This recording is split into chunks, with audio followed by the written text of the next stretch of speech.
서러우의 무소유 월든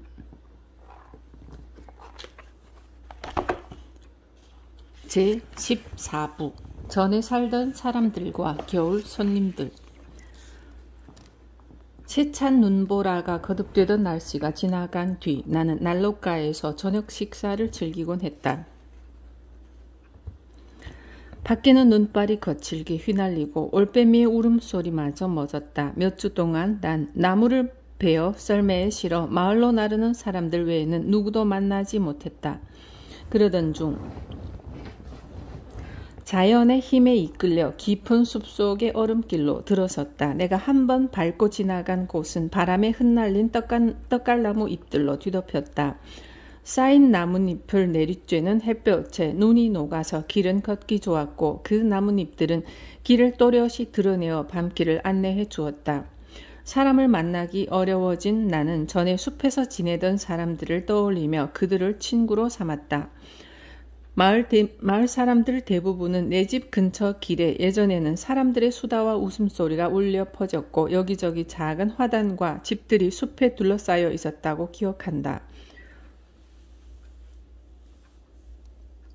비록 그때가 지금보다 더 숲에 갇혀 있었다고는 해도 내 기억으로도 어떤 곳에서는 소나무가 이륜마차의 양끝에 긁히기도 하고 링컨으로 가려면 이 길을 따라가야 했던 여자와 어린아이들은 겁에 질린 채 꽤 먼 거리를 달려가곤 했다. 이 변변찮은 길은 나무꾼들이 오가거나 마을을 방문하는 용도로 주로 쓰였지만 한때는 지금보다 더 여행자들을 즐겁게 했으니 그들의 기억에 오래도록 남아있는 것이다. 지금은 마을에서 숲까지 넓고 단단한 평지를 이루고 있지만 그때는 바닥에 깔린 통나무 위에 단풍나무 늪이 있었다. 아마 의심할 여지 없이 그 자네들이 현재 구빈원인 스트레이튼 농장에서 브리스터 언덕으로 향하는 먼지 자욱한 큰 길 아래에 남아있을 것이다. 콩밭 동쪽 길 건너에는 콩코드 마을의 신사이자 향사인 던컨 링그람의 노예 카토 잉그람이 살았다. 그는 카토 잉그람 고대 로마 시대의 카토가 아니라 콩코드의 카토이다.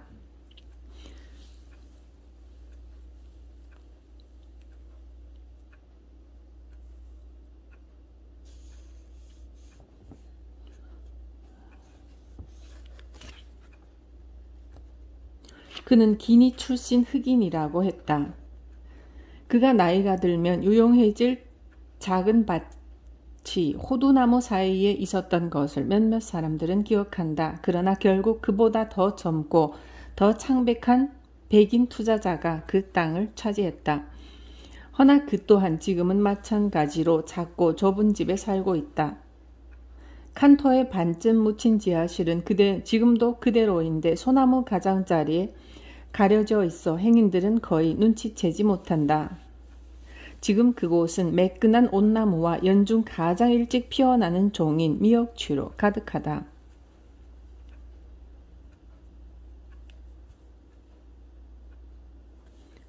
여기에서 마을 쪽으로 조금 더 가면 내 밭을 낀 모퉁이에 질파라는 흑인 여자의 작은 집이 있었다. 그녀는 마을 사람들을 위해 리넨을 짰다. 그녀가 아주 크고 또렷한 목소리로 고음의 노래를 부르면 월든 숲에 쩌렁쩌렁 울려 퍼졌다.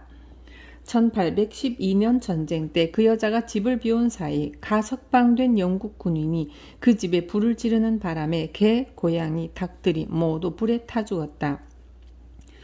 그녀는 약간 비인간적인 삶을 살았다. 숲의 오랜 단골이 기억하기로는 어느 날 점심 무렵 그 집 근처를 지나가다가 질파가 펄펄 끓는 냄비를 들여다보며 다 뼈밖에 없네, 뼈밖에 라고 중얼거리는 걸 들었다고 한다. 이제는 그쪽의 작은 떡갈나무 사이로 벽돌 몇 개만이 보인다.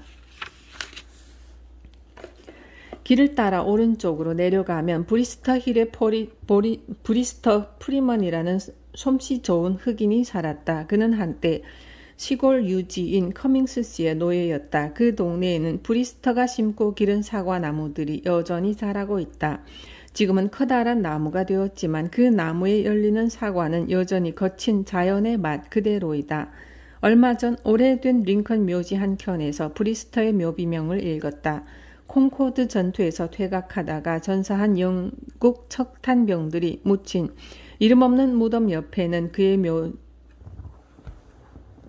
무덤 옆에 있는 그의 묘지에는 시피오 브리스터, 스키피오 아프리카누스라고 부를 수도 있었겠지만 유색인이라며 마치 그가 죽었을 때 색이 빠진 것을 알리려는 듯 써 있었다. 게다가 그가 죽은 날을 강조하고 있었다. 그것은 내게 그가 살아 숨쉬고 있었다는 것을 간접적으로 알리는 역할을 할 뿐이었다.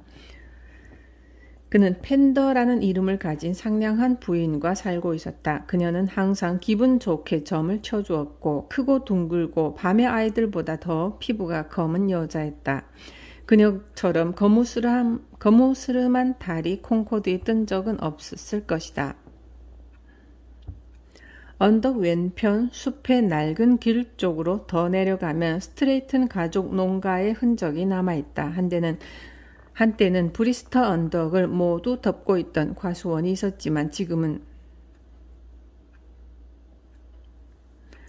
리기다 소나무 때문에 모두 그루터기만이 조금 남았다. 그 오래된 야생 그루터기인 뿌리는 여전히 무성히 자라는 마을 나무를 살찌운다. 마을로 좀 더 다가가면 숲의 끝 맞은편 길 위에 브리드의 집터가 나온다. 이 터는 옛 신화 속에서도 찾아보기 힘든 이름을 지닌 악마의 못된 장난으로 유명했다. 그는 새로운 뉴잉글랜드의 생활에도 놀랄만한 역할을 해왔기 때문에 신화 속 인물처럼 전기가 쓰일만도 하다. 처음에는 친구나 일꾼의 모습을 하고 오지만 나중에는 모두 가족을 약탈하고 살해하는 바로 뉴잉글랜드 럼주와도 같은 악마이다. 그러나 비극의 역사는 아직 이야기할 때가 아니다. 좀 더 시간을 주어. 누그러뜨리고 하늘빛을 띠도록 하자. 비록 정확하지 않고 미심쩍긴 하지만 전해지는 말로는 한때 이곳에 선술집이 있었다고 한다. 나그네의 몸통을 채우고 말의 목도 축여준 우물은 지금도 여전하다. 여기에서 서로 인사도 하고 소식을 전하며 제갈길을 갔던 것이다. 브리드의 오두막은 오랫동안 주인이 없었지만 12년 전까지만 해도 건실했다. 그 오두막은 내 집만한 크기였다. 내 기억이 맞는다면 선거날 밤에 개구쟁이들이 그 오두막에 불을 질렀다. 당시에 난 마을 변두리에 살았는데 데버넌트의 곤디번트에 푹 빠져 있었고 그해 겨울은 무기력증 때문에 힘겨웠다. 어쨌든 나는 그 증상이 면도 중에 잠들고 일요일이면 감자 싹을 따야만 안식일에 깨어 있을 수 있었다는 삼촌이 그랬던 것처럼 가족 내력인지 차머스의 영 시선을 통째로 읽으려던 욕심 탓인지 알 수 없었다. 이 책은 나의 네르비족적인 기질을 완전히 꺾어버렸다. 책에 막 얼굴을 파묻고 졸기 시작할 때 화재를 알리는 벨이 울렸고 소방차가 급하게 지나갔다.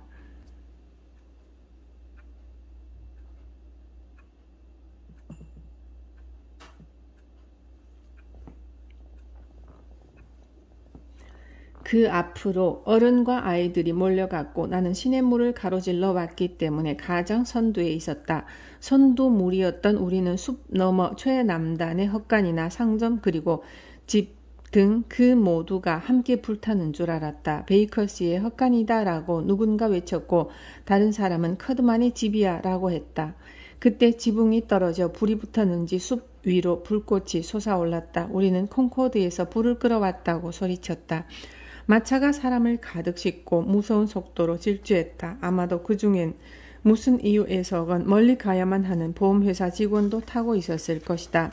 뒤쪽에서 뜨문뜨문 소방차의 벨소리가 천천히 차분하게 울렸고 거의 맨 뒤에서는 나중에 들은 소문에 의하면 불을 질러놓고는 경적을 울렸다고 하는 사람들이 따라왔다. 이리하여 우리는 진실을 쫓는 이상주의자들처럼 감각이 던지는 단서들을 무시한 채 달려갔다. 길 모퉁이를 돌자 탁탁하는 소리가 들리고 담 너머에 불의 열기가 실감났다. 비통한 현장에 우리가 있었다. 불에 더 가까이 갔지만 열기는 식어버렸다. 처음에 우리는 개구리 연못을 불 위로 던져야겠다고 생각했지만 이미 충분히 타버려서 그럴 필요가 없어졌기 때문에 그냥 내버려 두었다.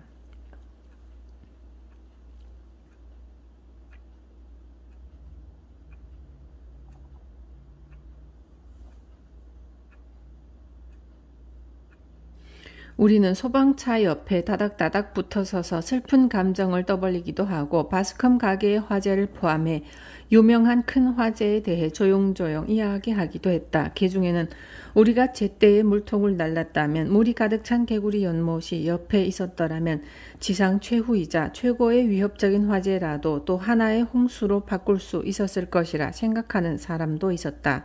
결국 우리는 어떤 해도 끼치지 않고 잠들고 다시 곤디버트를 읽는 데 빠져들었다. 곤디버트라면 나는 재치를 영혼의 화약이라고 말하는 대부분의 인류는 재치에 생소하다. 인디언이 화약을 낯설어 하듯이 라는 서문의 이 문장을 삭제하고 싶다. 다음날 밤 그 시각쯤 우연찮게 밭을 가로질러 그쪽 길을 걸어가다가 불이 났던 그곳에서 아주 낮은 신음소리를 들었다. 어둠 속에 다가서니 그 가족 중 내가 아는 유일한 생존자가 있었다. 그 집의 장단점을 모두 갖춘 그는 이 화재에 대해 혼자만 관심이 있었다. 그는 배를 깔고 누워 재가 타오르는 지하실 천장을 바라보며 늘 그랬듯이 혼자 중얼거렸다. 그는 꽤 머나먼 강가 초원에서 하루 종일 일하다가 처음으로 시간이 나서 어린 시절을 보내고 조상들이 살았던 집을 방문했던 것이다. 그는 계속 바닥에 배를 깔고서는 천장을 여기저기 바라보았다. 분명히 벽돌과 잿더미뿐이었지만 기억 속에는 돌 사이에 숨겨진 보물이라도 있다는 듯이 집은 다 타버렸고 그는 남아있는 잔해만 바라봤다. 그는 내가 거기에 서 있는 것이 동정과 안쓰러움을 표시한 것이라 여기고 마음이 누그러졌는지 어둠이 허락하는 범위에서 우물이 어디에 덮여 있는지 알려주었다. 다행히도 우물은 전혀 타지 않았다. 그는 우물 근처를 더듬거리며 그의 아버지가 만든 두레박 틀을 찾았다. 그는 묵직한 두레박의 끝에 무게돌을 건 쇠고리나 꺽쇠를 찾아 더듬거리며 그 고리는 평범한 고리가 아니라고 나에게 말했다. 나도 그것을 만져보았다. 그리고 매일 산책길에 그것을 바라보곤 한다. 거기에 한 가족의 역사가 걸려 있으니 그리고 왼쪽 담 옆에는 우물과 라일락 나무가 보이는 지금은 뻥 뚫린 들판이 된 너팅과 르 그로스가 살던 곳이 있었다. 그러나 이제 링컨 말 이야기를 해보자.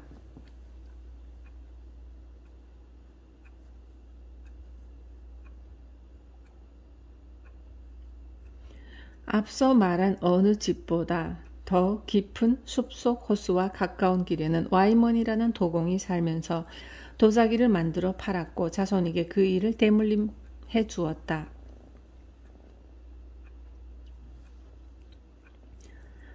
재산이 많지도 않았고 주인 덕분에 그 땅에서 살 수 있었던 것이다. 보안관이 세금을 거들어 왔지만 헛수고였다. 그가 낼 수 있는 게 아무것도 없었기 때문에 그저 형식상 꼬리표 붙임이라고 보고서에 쓴 적을 본 적이 있다.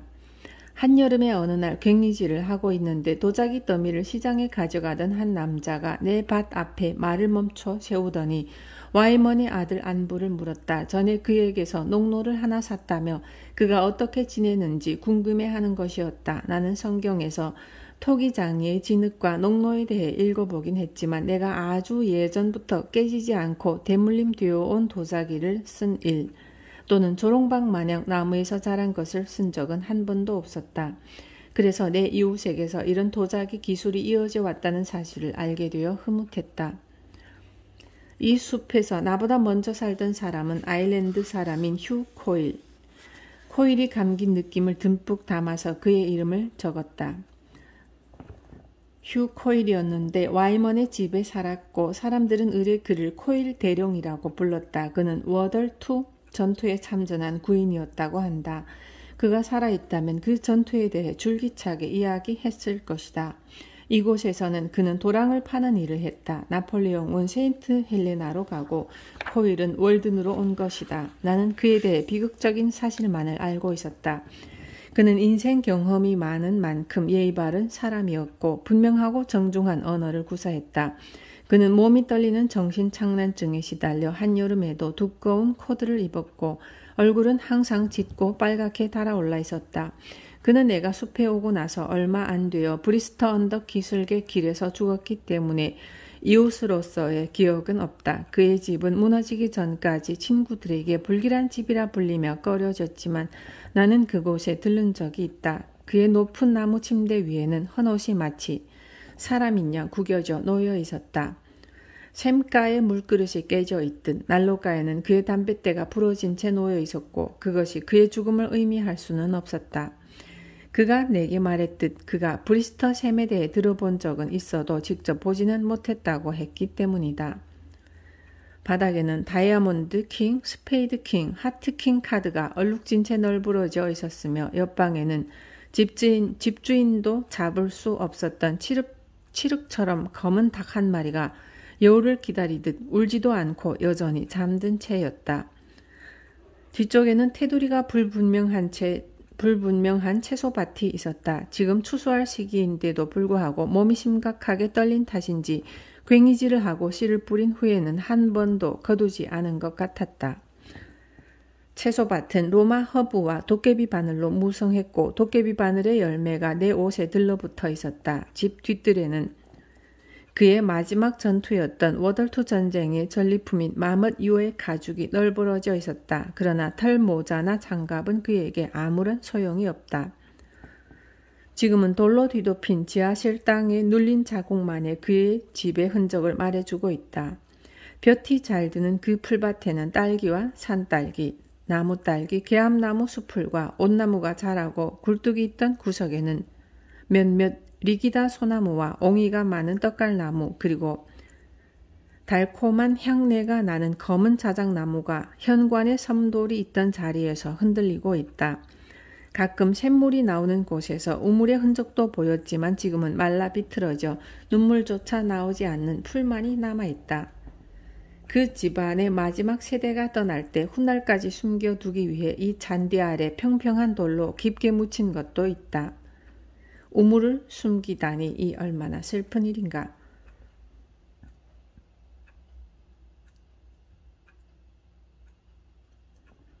그것도 우물이 터졌을 때의 기쁨과 동시에 한때는 사람들이 북적대고 소동이 일고 운명과 자유의지, 절대적인 예지에 대해 어떤 형식을 갖추어 그들 나름의 언어로 이야기되었을 그곳이 이제는 여우굴과 오래된 구덩이 같은 지하실에 움푹 파인 흔적뿐인 것이다. 그들의 결론에서 내가 알 수 있는 것은 카토와 브리스터가 속였다는 것뿐이다. 유명한 학자의 가르침만큼이나 교훈적인 것이다. 문과 상인방 돌과 문지방이 사라진 한 세대 후에도 라일락은 활기차게 자라나 봄마다 향긋한 꽃을 피우고 생각에 잠긴 나그네들은 그 꽃가지를 꺾는다. 한때 아이들이 앞들 한켠에 손수 심고 기른 꽃이 지금은 황량해진 초원 돌담에 기대어 새로 자라나는 숲에 자리를 내주려 하고 있다.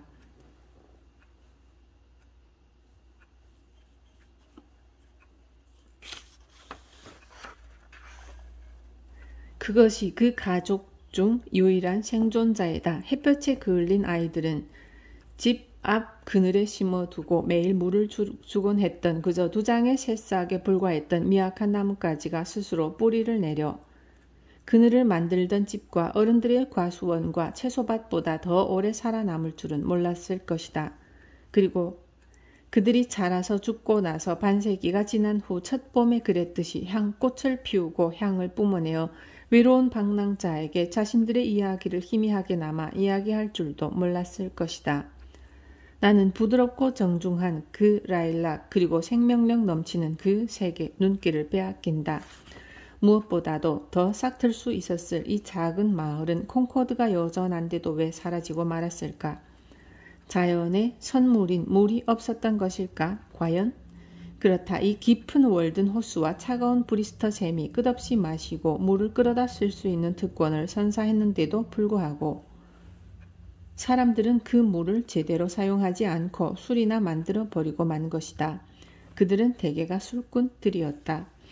바구니, 빗자루, 돗자리 만들기, 옥수수 볶기, 리넨 짜기와 도자기 사업을 이어가서 황야를 장미가 만개하듯 풍성하게 만들고 수많은 자손에게 조상의 땅을 이어줄 수 없었던 것일까? 적어도 척박한 땅이기에 저지대의 타락을 거부할 수 있었을 것이다. 아, 이곳에 살던 사람들을 떠올리는 일이 이 풍경의 아름다움을 더하지는 못하는구나. 아마 나는 다시 한번 자연이 나를 첫 번째 정착자라 여기고 지난 봄 세운 내 집을 이 작은 마을에서 가장 오래된 집으로 만들고자 하는지도 모르겠다. 나는 내가 자리 잡은 이곳에 과연 누군가 집을 짓기라도 했었는지 아는 바가 없다. 건축물은 폐허가 되고 묘지터가 되어버린 정원이 있는 고대 도시가 있던 곳에서 멀어지고 싶다. 그런 땅은 퇴색되고 저주받았으며 대지가 필요로 하기 전에 스스로 무너져 내릴 것이다. 이런 회상과 함께 숲에 다시 살게 되었고 나를 달래며 잠이 들었다. 이 계절에는 좀처럼 찾아오는 사람이 없었다. 눈이 깊게 쌓일 때면 1-2주간은 집 주변에 누구도 얼씬거리지 않았다. 나는 그곳에서 초원의 들쥐 마냥 편안하게 눈 속에서 오랫동안 파묻힌 채 먹을 것도 없이 살아남은 소와 닭처럼 살고 있었다.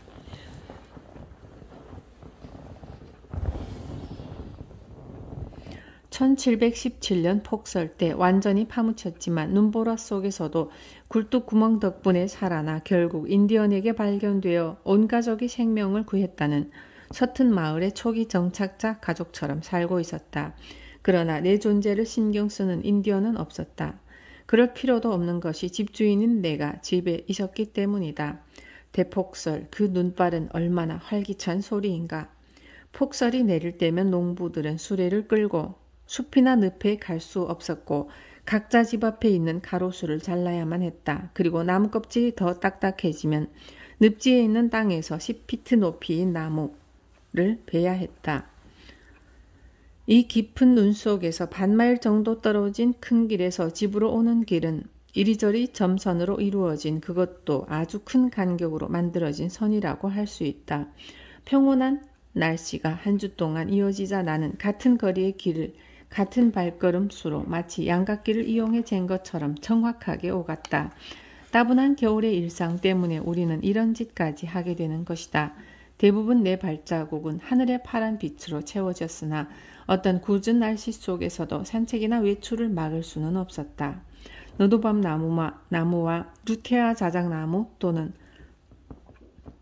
오래전부터 알고 지낸 소나무와의 약속을 지키기 위해 눈이 많이 쌓였어도 10에서 8마일은 걷곤 했다. 이만큼의 눈과 얼음은 나뭇가지를 축 늘어지게 하고 가지 끝을 날카롭게 해서 소나무가 마치 전나무처럼 보이기도 했다. 눈이 거의 2피트 높이까지 내리면 걸을 때마다 머리에 쌓이는 눈을 흔들어 털어내면서 언덕 꼭대기까지 힘겹게 오르곤 했다. 가끔 사냥꾼들이 이미 월동 장소로 가 있을 때쯤 허우적대면서 내 발로 기어 들어가기도 했다. 어느 날 오후에는 대낮인데도 줄무늬 올빼미가 가장 낮고 시든 흰 소나무 가지에 앉아 줄기 쪽으로 몸을 기댄 것을 보고 1로드 거리 안으로 다가갔다. 올빼미는 내가 움직이고 눈을 밟는 소리를 들을 수는 있었겠지만 나를 똑똑히 보지는 못했을 것이다. 내가 지나치게 큰 소리를 내자 올빼미가 목을 길게 빼고 털을 곤두세우며 눈을 크게 떴다. 그러나 금세 또 눈을 감더니 꾸벅꾸벅 졸기 시작했다. 한 30분간 올빼미가 고양이처럼 날개 달린 고양이 친척같이 눈을 반쯤 뜨고 이렇게 앉아있는 모습을 보고 있자니 나 또한 맥이 풀리고 졸린 기운이 감돌았다. 올빼미의 양 눈꺼풀 사이는 가느다란 틈뿐이었고 그것으로 나와 섬 한 개 정도의 거리를 가진 셈이었다. 그리하여 녀석은 반쯤 감긴 눈으로 꿈의 나라 바깥을 바라보며 미확인 물체이자 자신의 꿈을 방해하는 티끌 같은 존재인 나를 확인하려 했었다. 내가 좀 더 가까이 다가가 더 시끄러운 소리가 나자 마침내 더는 꿈이 방해받는 걸 못 참겠다는 듯 앉았던 자리에서 힘들고 굼뜨게 방향을 틀어 날아올랐다. 예상보다 넓은 날개를 펼치고 퍼덕거리며 소나무 사이를 뚫고 하늘로 올라갔는데도 아무 소리도 들리지 않았다. 그리하여 눈의 감각보다는 그 주변 이웃들의 섬세한 감각에 도움을 받아 섬세한 날개로 소나무 가지 사이를 누비며 황혼의 기를 느끼고 평화로운 새벽을 맞을 수 있는 새로운 쉼터를 발견했다. 초원을 지나가는 철로가 만들어지고 있는 길뚝길을 걸어갈 때 사납고 살을 이는 바람을 여러 차례 맞았다. 바람이 이렇게 자유롭게 불만한 곳이 없기 때문이다. 나는 종교가 없었지만 한쪽 뺨에 바람을 맞으면 다른 한쪽 뺨도 내밀었다. 브리스터 언덕의 마찻길을 지났는데도 바람은 잦아들지 않았다. 월든 길의 모든 벽과 벽 사이 그리고 넓은 들판까지 가득 채운 눈이 금세 다시 쌓여 30분 전 마지막으로 지나간 나그네의 발자국마저 덮는 날씨에도 나는 친절한 인디언처럼 마을을 방문하고 있었다. 돌아가는 길에는 눈더미가 여기저기 새로 생겨나 버둥대며 겨우 빠져나왔다. 재빠른 서북풍이 길가 모서리 주위에 가루눈을 만들어 토끼도 소문자 같은 들쥐의 흔적도 보이지 않았다. 그러나 한겨울에도 따뜻하며 샘물이 흐르는 늪을 종종 찾을 수 있었다. 그곳은 풀과 앉은 부채가 사시사철 푸르렀고 때로는 추위에 유독 강한 몇몇 새들이 돌아오는 봄을 기다리고 있었다. 눈이 오는데도 불구하고 집에 오는 저녁이면 나무꾼들이 집 문에서부터 이어진 흔적을 따라 건너왔고 그의 난로가에서 나온 나무 토막 더미를 찾았으며 내 집에서는 그가 피운 담배 냄새가 가득했다. 어느 일요일 오후 집에 있는데 선견 지명이 있는 농부의 발걸음이 만드는 눈소리를 들었다. 그는 숲 저 멀리에서부터 나와 농담을 주고받는 유쾌한 관계를 갖고자 우리 집에 찾아온 것이다. 그는 자기 농장을 가진 몇 안 되는 사람 중 하나였다.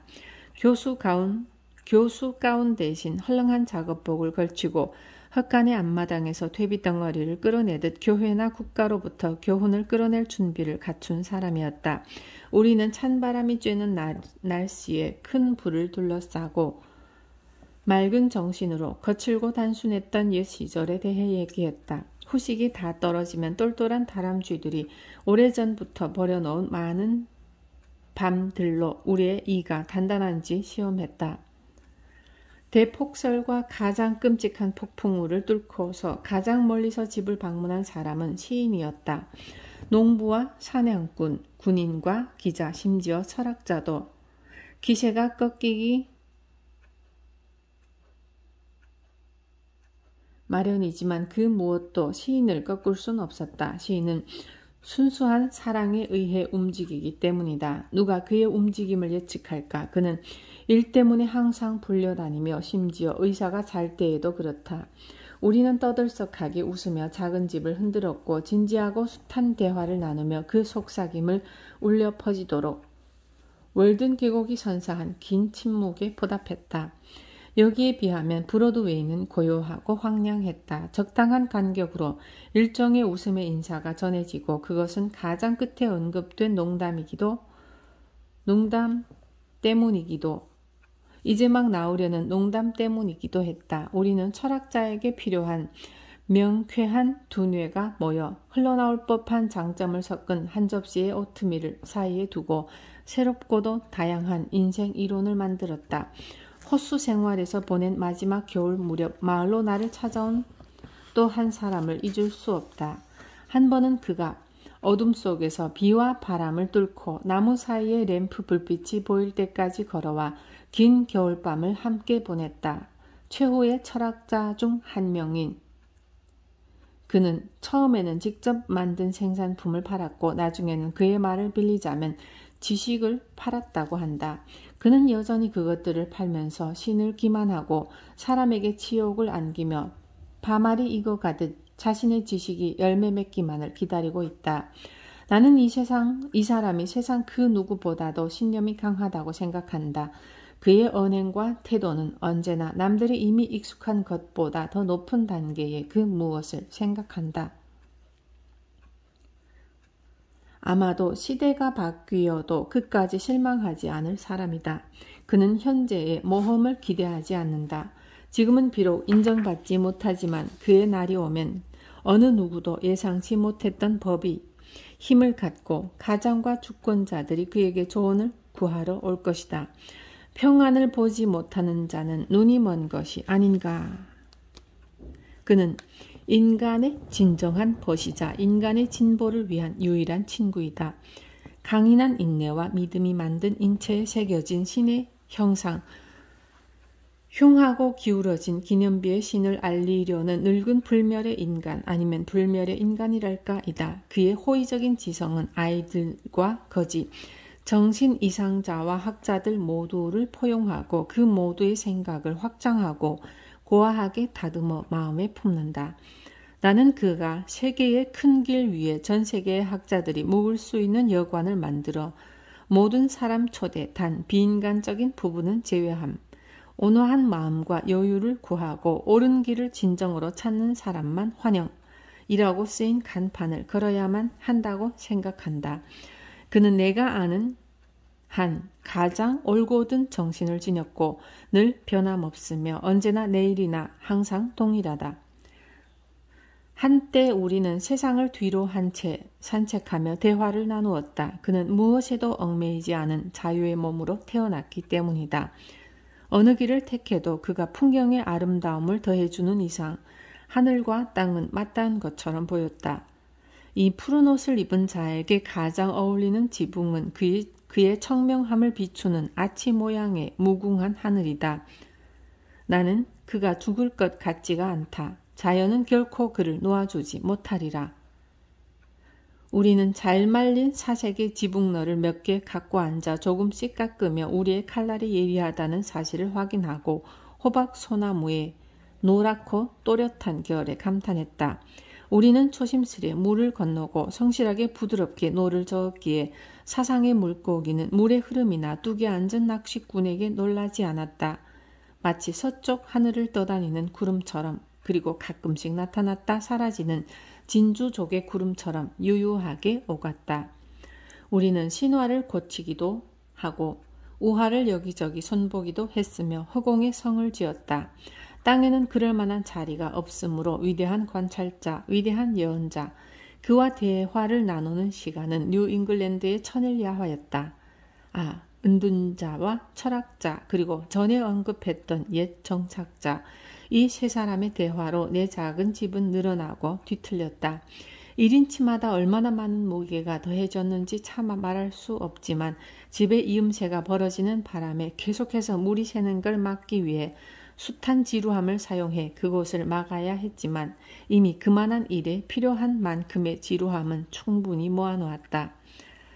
나와 그처럼 돈독한 시간을 보낸 사람 중 오랜 기억에 남을 사람이 또 하나 있는데 그의 집에서 함께 시간을 보냈고 그도 종종 나를 찾아왔지만 그 이상의 관계 진전은 없었다. 여기저기서 그러하듯 나 또한 가끔은 절대로 오지 않는 손님을 기다리곤 했다.